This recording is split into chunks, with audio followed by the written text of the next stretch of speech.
case dito. Papalit ako ng case eh. Babe! Mga case!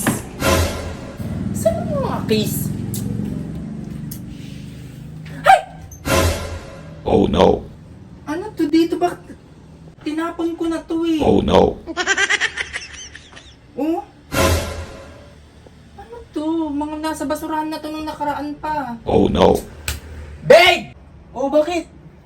Bakit nandito to? Ha? Mga nakasabit? Ano to? O ano masama dyan? Ginawa ko ng decorate. Maganda nga eh. What? Tapon ka na ng tapon. Pwede naman gawing decoration pala. Oh, ganda-ganda tignan. Aesthetic, oh. Ang cute ng kwarto natin dahil sa akin, oh. Eh bakit nga? Siguro nilagay mo to dito para hindi maitapon, no? Kahit mga patapon na to eh.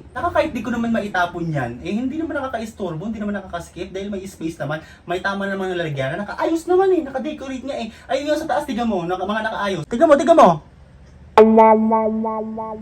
Tang ina talaga eh. Ano yan?